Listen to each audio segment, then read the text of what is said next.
مجھ سے بدلہ لینے آتا ہے اور سزا میں ہم سے زبردستی نکاح رچا لیتا ہے۔ وہ زخمی لہجے میں بول رہی تھی، اس کی آواز روندی ہوئی تھی، اس کی آنکھوں سے ایک دم آبشار پھوٹ نکلا۔ سکندر شاہ کا اپنی 40 سالہ زندگی میں پہلی بار کسی کے آنسو دیکھ کر دل نرم پڑا تھا۔ اسے اس لڑکی سے دلی ہمدردی ہوئی تھی۔ اس نے نرمی سے آگے بڑھ کر اسے اپنے کاندھوں سے لگایا اور وہ ایک سہارا پاتے بے خبری سی کیفیت میں اس کے سینے پر سر آ کر پھوڑ پھوڑ کر رو دے۔ کل پرسوں تک پتہ چل جائے گا، اگر جبران شاہ گناہ گار ہوا تو اپنی سزا بھگتے گا اور تمہیں میں طلاق دے دوں گا۔ وہ نظریں چراتے ہوئے سنجیدگی سے بولا اور اسے اللہ کرتے ہوئے باہر چلا گیا۔ پیچھے کھڑی یسینیا اس کی پاپا کچھ پل کے لیے ڈر سی گئی اور مرے مرے قدم اٹھاتے ہوئے اپنے کمرے میں گئی، اپنے بستر پر لیٹ کر تکیے میں منہ دے کر رونے لگی، سسکتی رہی اور رات آہستہ آہستہ گزرتی گئی۔ کورٹ نے یسینیا کے حق میں فیصلہ سنا دیا تھا اور جبران شاہ کو پھانسی کی سزا سنا دی گئی تھی۔ یہ چیز جبران کے لیے بہت ہی بڑی شکست تھی۔ اس نے بہت چاہا کہ وہ سارا الزام یسینیا کے سر تھوپ دے، مگر ایسا ہو نہیں پایا تھا۔ اس نے سامنے کھڑے ہوئے سکندر شاہ کو گورا، اس کی باہوں میں کھڑی یسینیا بصیر کو دیکھا جو اپنی فتح پر بے حد خوش لگ رہی تھی۔ وہ اسے خون لہو آنکھوں سے دیکھنے لگا۔ اچانک یسینیا کی نظریں اس پر جا رکی۔ اس کا غصے سے بڑا ہوا چہرہ دیکھ کر یسینیا کے لبوں پر جو مسکراہٹ آئی وہ جبران شاہ کو تپا گئے تھے۔ وہ تیز تیز قدم اٹھاتا اس کے قریب آیا اور بہت ہی مدم پر غصیلے لہجے میں دھمکی آمیز لہجے میں بولا، سب سے پہلے تمہیں ماروں گا، پھر اس دھوکے باز مکار انسان کو ماروں گا جس نے تمہارے عشق میں اندھا ہو کر مجھے جیل بھجوایا۔ مجھے تو تم نے اپنا دیوانہ بنایا تھا یسینیا بصیر، اس کو بھی پھنسا لیا۔ وہ سکندر شاہ کی طرف اشارہ کرتے ہوئے ایک کمینی سی مسکراہٹ لبوں پر سجائے زہر ہنت لہجے میں بولا۔ اس کی بات سن کر یسینیا کا ہاتھ اٹھا تھا اور ہمیشہ کے لیے اس کے منہ پر اپنا نشان چھوڑ گیا۔ کتنا گرو گے؟ سکندر شاہ اس کا گریبان پکڑتے ہوئے بلند آواز میں چلایا تھا۔ سکندر کا بس نہیں چل رہا تھا کہ اس کا خون پی جاتا۔ اسے اپنا غصہ کب سے ضبط کیا ہوا تھا، مگر جبران شاہ نے تو اس کی چپ کا ہمیشہ کی طرح ناجائز فائدہ ہی اٹھانا شروع کر دیا تھا، سو اسے اپنے لب واک کرنے ہی پڑے۔ میں تم لوگوں کی طرح اس کے عشق میں نہیں ڈوبا، بلکہ میں نے انصاف کے کا ساتھ دیا ہے اور ہمیشہ دیتا رہوں گا۔ افسوس ہے اور اتنا ہے کہ جتنا کروں اتنا کم ہے۔ تمہیں اندازہ بھی نہیں ہوگا کہ آج میں کتنا شرمندہ ہوں اپنے رب کے سامنے اور اس لڑکی کے سامنے۔ تم ہو کہ ابھی بھی بدلے کی آگ میں جل رہے ہو، اس کا گریبان چھوڑتے ہوئے تلخی سے بولے جبکہ اس کا چہرہ افسردہ تھا۔ بدلے کی آگ میں نہ جلوں تو کیا کروں؟ ضیاء نے اور آپ نے صرف اس لڑکی کی خاطر مجھے دھوکہ دیا۔ یاد ہے آپ ہمیں اپنے آپ سے بھی زیادہ پیار کرتے تھے، مگر آج اس 2 ٹکے کی لڑکی نے سب ختم کر دیا، سب برباد کر دیا۔ وہ پاگلوں کی طرح اپنے بال نوچتے ہوئے چیخا، جبران شاہ! سکندر شاہ اتنی اونچی آواز میں چیخا تھا کہ پاس کھڑے لوگ ایک دم سے ان کی طرف متوجہ ہوئے۔ اپنی گندی زبان سے میری بیوی کا نام ہرگز مت لو، اس کا ہاتھ اٹھتے اٹھتے بچا تھا۔ اس کی آنکھوں سے چنگاریاں نکل رہی تھی، وہ بے حد جنونی ہو رہا تھا۔ ہاں تھی میری غلطی کہ میں نے تم لوگوں کو اپنے آپ سے بھی زیادہ پیار دیا، مگر آج اپنی اسی غلطی پر بے حد پشیمان ہوں اور حد سے زیادہ پچھتاوا ہو رہا ہے۔ پاس کڑی ہوئی یسینیا اس کی اتنی جرت پر دگ رہ گئی تھی۔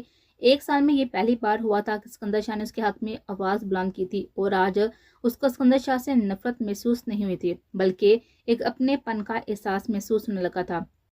پلیز ان کو گرفتار کریں، اس نے تنگ لہجے اور غصیلے لہجے میں پاس کھڑے کانسٹیبل سے کہا۔ یسینیا کا ہاتھ پکڑتے ہوئے اپنی جیپ کی جانب بڑھا۔ یسینیا اس کے چہرے کی جانب دیکھنے لگی، آنکھوں میں چنگاریاں بڑھ گئی تھی، جبڑے سخت ہو گئے تھے، مٹھیاں بیچی ہوئی تھی۔ سکندر شاہ گیراج میں جیپ کھڑی کرتے ہوئے رکا اور اس کی جانب دیکھنے لگا جو ڈور کھول کر باہر جانے لگے تھے۔ میں نے طلاق کے پیپرز تیار کرنے کے لیے دے دیے ہیں، انشاءاللہ جلد ہی مل جائیں گے۔ میرے بھائیوں کو اللہ کی رضا کی خاطر معاف کرنا اور مجھے بھی معاف کر دو۔ محبت نے مجھے سب کروایا، میں نہیں جانتا تھا کہ میری محبت کا انجام ایسا ہوگا۔ میں اپنی تربیت پر شرمندہ ہوں۔ وہ جب بولا تو اس کا لہجہ سپاٹ زندگی، محبت اور درد کی لذت سے آ رہی تھا، جیسے کوئی لاش بول رہی ہونی ہو کر رہتی ہے۔ معافی مانگ کر مجھے شرمندہ نہیں کریں، ویسے بھی ہمارے لیے یہی کافی ہے کہ آپ نے اپنے بھائی سے اوپر ہمیں رکھا، آپ نے حق کا ساتھ دیا، ہمیں انصاف دلایا۔ اس کے درد بھرے چہرے کو دیکھتے ہوئے سنجیدگی سے بولی، شکریہ۔ اس کی بات کے جو ہمیں اتنا ہی کہہ پایا تھا اور درد مندی سے مسکرا کر اندر کی جانب بڑھ گیا۔ آنیا کو اس کے چہرے پر تکلیف کے آثار واضح طور پر دکھائی دیے۔ وہ جانتی تھی وہ درد میں ہے، پر اس کے لیے کچھ نہیں کر سکتی تھی۔ اس نے ایک گہری سانس کھینچی اور اپنے کمرے کی جانب بڑھ گئی۔ وہ خود کو غیر یقینی رشتوں میں کھو کر تھک گیا تھا. وہ اپنے آپ کو ان چیزوں پر سزا دے کر تھک گیا تھا جن کو وہ ہمیشہ اپنا مان لیتا تھا, جو ہمیشہ اس سے دور چلے جاتے تھے. اس نے اپنے پیاروں کو پکارا تھا جن سے اس نے بہت محبت کی تھی, جن کے بغیر وہ جی نہیں پاتا تھا. وہ 40 سالہ مرد آج اپنے پیاروں کو کھو کر پھوٹ پھوٹ کر رو دیا تھا. وہ اپنے آنسو پہنچتے ہوئے اٹھا اور الماری سے ایک خوبصورت سر ورک والا البم نکال کر اسے آہستہ آہستہ کھولنے لگا. اس میں ان تینوں بھائیوں کی تصویریں تھیں, جہاں ایک جگہ وہ ایک دوسرے کو دیکھ کر کھلکھلا رہے تھے. اسکندر شاہ نے اس تصویر کو قریب کر کے اپنے سینے سے بیچ لیا تھا. وہ نہیں جانتا تھا کہ کچھ سالوں بعد ان تینوں نے جدا ہو جانا تھا, جنہوں نے کبھی ساتھ مرنے جینے کے وعدے کیے تھے. وہ اپنا سکون کھونے لگا تھا. غیر واضح ارادوں پر بسنے اور اچھی پرانی یادوں پر وہ جینے سے بھی تھک گیا تھا. وہ سیاہ اور سفید مستقبل کو خوبصورت بنانے سے تھک گیا تھا. وہ ان لوگوں کو ڈھونڈتے ڈھونڈتے تھک گیا تھا جو وقت کے ہاتھوں کہیں کھو گئے تھے. وہ اب ہر اس چیز سے تھک گیا تھا جو آہستہ آہستہ اس کا سکون چھینے لگے تھے. وہ اب صرف کسی ایسے شخص کی باہوں میں رہنا چاہتا تھا جس کے ساتھ وہ اپنی چھوٹی چھوٹی سی خوشی منا سکے, اسے اپنے راز اور خواب بتا سکے اور اسے خود سے بھی زیادہ اپنے سے پیار کرنے پر مجبور کر سکے. پر پیار تو خود بخود ہوتا ہے نا, زبردستی کو کہاں پیار کہا جاتا ہے. لیکن وہ پھر بھی چاہتا تھا کہ کوئی اس سے پیار کرے اور خود سے بھی زیادہ کرے, کیونکہ اب وہ تنہا جیتے جیتے تھک گیا تھا. دروازہ کھٹکا تھا اور مسلسل کھٹک رہا تھا. وہ دروازے کے باہر پر چونکا اور اپنی سوچوں اپنے حبابوں کے محل سے باہر قدم رکھتے ہوئے جلد سے دروازے کی جانب بڑھا. دروازے پر اس کی میڈ تھی. شاہ صاحب, ہم کب سے دروازہ نوک کر رہے ہیں, آپ کھول کیوں نہیں رہے تھے؟ لاڈیب تشویشناک لہجے میں بولی. کیا آپ ٹھیک ہیں؟ سب خیریت ہے؟ لاڈیب اس کی حالت دیکھ کر ایک دم پریشان سی ہو گئی تھی, کیونکہ وہ اسے بالکل ٹھیک نہیں لگ رہے تھے. لاڈیب ان کی خاص میڈ تھی جو ان کے پورے گھر کی دیکھ بھال کرتے تھے. یس آئی ایم اوکے, وہ آہستگی سے بولا اور اپنے شوز پہنے لاڈیب کے سامنے کھڑا ہوا تھا جو اسے کافی پریشان دیکھ رہی تھی. آپ اتنی پریشان کیوں ہو جاتی ہیں؟ وہ آپ چشمہ پہنتے ہوئے کچھ نروٹھے پن سے بولا. شاہ صاحب, آپ اس وقت بہت پریشان ہیں. میں چاہتی ہوں کہ آپ کچھ دنوں کے لیے گھومنے پھرنے کے لیے باہر چلے جائیں تاکہ آپ کو ان فضول سوچوں سے رہائی ملے. اس کے پاس پڑے ہوئے البم کو الماری میں رکھتے ہوئے بہت ہی سنجیدگی سے بولی تھی.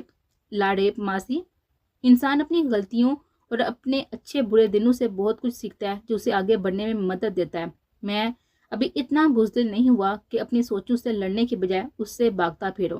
اسکندر شاہ اسے دیکھتا ہوا سنجیدگی سے بولا اور دھیمے سے مسکرایا, مگر مسکراہٹ میں پھیکا پن تھا. پتہ ہے شاہ صاحب, کچھ بہت اپنا کھو گیا ہو نا, پھر اس پر اتنی جلدی صبر نہیں آتا. انسان ہر وقت تکلیف میں رہتا ہے, اسے ایسا لگتا ہے کہ وہ تکلیف اس کی جان لے لے گی. وہ درد اور تکلیف سے بول رہی تھی. اس گھر میں ذہاب اور جبران کی کوئی بھی چیز مجھے نظر نہ آئے, یہاں تک کہ یہ البم بھی. وہ المار میں پڑے ہوئے البم کی جانب اشارہ کرتے نفرت اور تلخی سے بولا. ٹھیک ہے. وہ اسباب میں سر ہلا گئے. آج لنچ میں کیا بنانا ہے؟ یسینیہ سے پوچھ لیں, وہ جو کہیں گی بنا لیجیے گا. وہ خاموشی سے متصر سا جواب دیتے ہوئے باہر کی جانب بڑھ گیا اور لاڈیب بھی اس کے پیچھے ہی دروازہ لاک کر کے یسینیہ کے کمرے کی جانب بڑھ گئے. وقت ہمارے ساتھ کیسی کیسی چال چلتا ہے. جن لوگوں سے نفرت اور جن راستوں پر کبھی نہ چلنے کا فیصلہ کیا ہوتا ہے, وقت دوبارہ سے ہمیں انہی لوگوں اور انہی راستوں کا محتاج کر دیتا ہے. یسینیہ نے کبھی بھی اسکندر شاہ کو محبت کی نظر سے نہیں دیکھا تھا اور نہ زندگی بھر دیکھنا چاہتی تھی, پر نہ جانے کیوں جب سے اسکندر شاہ نے یسینیہ کو طلاق کا بولا تھا تب سے اس کا دل بے چین تھا. اسے اسکندر شاہ سے کوئی ہمدردی نہیں تھی, اس کو صرف اپنے مستقبل کی فکر تھی اور اپنے مستقبل پر طلاق کا دبا لگا کر اسے ماضی کی طرح اذیت ناک نہیں بنانا چاہتی تھی. اسکندر شاہ فریش ہو کر ڈائننگ ہال میں آ گیا. آج وہ اسے پہلی بار اتنی فریش نظر آئی تھی. سروت قدم, نازک سا بدن, کمر تک گھنے سیاہ بال, سفید رنگت پر گرے گرے بڑی بڑی آنکھیں, تیکھی سی پیاری سی ناک. وہ نارنجی لباس پہنے اسے کسی شہزادی کی مشابہت لگی. اسکندر شاہ نے اسے نظر بڑھ کر دیکھا تھا اور وہ کھانا کھانے میں بے حد مصروف تھی. وہ ہونٹوں پر دھیمی سی مسکراہٹ سجائے قدم قدم چلتا ہوا کرسی تک آیا. یسینیہ جو پلیٹس لینے کے لیے مڑی, مگر سامنے سے آتے ہوئے اسکندر شاہ سے بری طرح سے ٹکرا گئے. ہاتھ میں پکڑی ہوئی پلیٹس چھانکے کی آواز سے زمین بوس ہو گئی. ڈر کر مارے یسینیہ کی بے ذریعہ چیخ نکلی اور وہ ایک دم لڑکھڑائی. اس کو لڑکھڑاتے ہوئے دیکھ کر اسکندر شاہ نے فوراً اس کے گرد اپنی باہوں کا حصار ڈال دیا. یسینیہ ڈر کے مارے اس کے سینے سے لپٹ گئی تھی. اسکندر شاہ نے اسے کسی قیمتی متاع کی طرح اپنے اندر بیچ لیا تھا. کچھ پل یوں ہی گزر گئے. اس کی گرفت میں مسائی تھی، مگر اس کا حسار مزید تنگ ہوتا جا رہا تھا۔ اس کا یہ سفر یسینیہ کے سنگ شروع ہوا تھا۔ اسکندر شاہ اس کا مسافر اور یسینیہ اس کا راستہ تھی۔ وہ نہیں چاہتا تھا کہ یہ راستہ یسینیہ کے بغیر کٹے۔ وہ اپنے ہر راستے، اپنی ہر منزل پر یسینیہ بصیر کو میرے ساتھ دیکھنا چاہتا تھا۔ پلیز چھوڑو شاہ، یہ کیسی چیپ حرکت ہے، وہ غصیلے لہجے میں کہتے ہوئے اس کی باہوں کا حساس توڑنے لگی، مگر گرفت مضبوط تھی، وہ چاہ کبھی نہیں توڑ پائی۔ چھوڑنے کا من نہیں۔ اس وقت اسکندر کے لب و لہجے میں تکلیف کے ساتھ شرارت سی بھی تھی۔ اس کے لب و لہجے پر یسینیہ کا دل یک باری دھڑکا، مگر اس نے فوراً خود کو سنبھالا۔ پر میرا من ہے کہ تم مجھ سے دور رہو، یسینیہ بپھرتے ہوئے بولی۔ مجھے پورے کا پورا الجھا کر کہتی ہو کہ مجھ سے دور ہو؟ وہ مدھم لہجے میں کہتے ہوئے سے دور ہوا۔ یسینیہ اس کی بات پر چونکی، اس کے حشاش بشاش چہرے پر ایک کٹیلی سی نظر ڈال کر الماری سے نیو پلیٹس نکال کر کرسی پر بیٹھی تھی۔ اسکندر شاہ اس کا پھولا ہوا چہرہ دیکھ کر دھیمے سے مسکرایا، اس کے ساتھ وہ نشست پر بیٹھ گیا اور کھانا کھانے لگا۔ سلاد چاہیے؟ مل جائے گا؟ وہ اپنے سے کافی دور پڑے سلاد کی طرف اشارہ کرتے ہوئے سوالیہ انداز میں بولا۔ اس کی بار بار مخاطب کرنے پر جھنجھلائی اور سلاد کی پلیٹ کو اس کے سامنے پٹھا۔ اسکندر شاہ نے اس کی بدتمیزی پر اس کو گھورا تھا۔ اسے اس کا رویہ بالکل اچھا نہیں لگا تھا۔ اسے سلاد نہیں لیا تھا۔ وہ یسینیہ نے جیسے رکھا تھا ویسے ہی پڑا رہا۔ یسینیہ کو اس کا آرڈر دینا پسند نہیں آیا تھا۔ خود کے تو جیسے ہاتھ ٹوٹ گئے تھے نا، جو لے نہیں سکتے۔ وہ منہ ہی منہ میں بڑبڑائی۔ اس کے بڑبڑانے پر تیش میں آیا۔ Please stop it.